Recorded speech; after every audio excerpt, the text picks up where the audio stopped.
Function hosting वापरायची. Next approach असतो तो फंक्शन एक्सप्रेशन. ज्यावेळेस फंक्शन एक्सप्रेशन म्हणतो त्यावेळेस कधी लक्षात द्यायचं की function assign to a variable. ठीक आहे, ज्यावेळेस एखादं फंक्शन आपण एखाद्या व्हेरिएबल असाइन करतो त्यावेळेस ते फंक्शन एक्सप्रेशन. आता फंक्शन एक्सप्रेशन कधी वापरतो? ज्यावेळेस आपल्याला एनॉनिमस फंक्शन लागतं, ज्यावेळेस आपल्याला फंक्शनच्या नावाची गरज नसतं.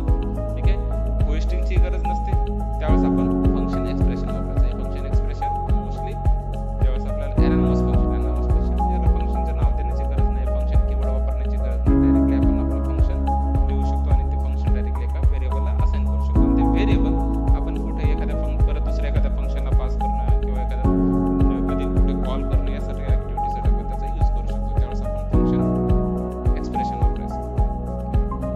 नेक्स्ट असतं एरो फंक्शन. एरो फंक्शनचं काम काय असतं की ज्यावेळेस आपल्याला इनलाइनर कोड लिहायचा किंवा वन लाइनर कोड एका लाईन मध्ये कोड लिहायचा असेल त्यावेळेस तुमचं फंक्शन हा एरो फंक्शन असतं. ठीक आहे, त्यावेळेस आपल्याला कधी गरज नाही की होस्टिंग पण नकोय, देन आपल्याला काही फंक्शन एक्सप्रेशन पण याला ट्रीट करायचं नाही, डायरेक्टली आपल्याला एका लाईन मध्ये कोड लिहायचा. ठीक आहे, जसं की मल्टी लाईन साठी आपण फंक्शन वापरतो, मल्टिपल खूप सारा बल्कमध्ये कोड असतो तो वापरण्यासाठी आपण एरो फंक्शनचा यूज करायचा नाही.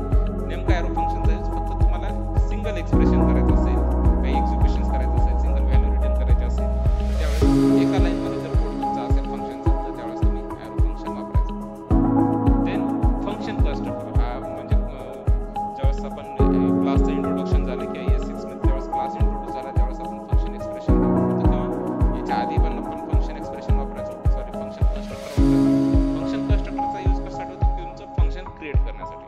ठीक आहे, हा थोडा सिक्युरिटी पर्पजसाठी पण याला कोणी वापरत नाही आणि जास्त हा ट्रेंडिंग पण नाही आणि कोणी त्याला यूज करायचं असं सजेशन पण देत नाही. त्याच्यामुळे याला काय वापरायची गरज नाही. इव्हन वापरायचं जर असेल किंवा एखाद्या इंटरव्ह्यू मध्ये विचारलंच तुम्हाला की what are the ways to create a functions तर त्यावेळेस हे तुमच्या लिस्टमध्ये तुमचा ऍड असलं पाहिजे की फंक्शन कन्स्ट्रक्टरने पण आपण फंक्शन क्रिएट करू शकतो. त्यावेळेस काय फंक्शन कीवर्ड्स असतो आणि त्या फंक्शन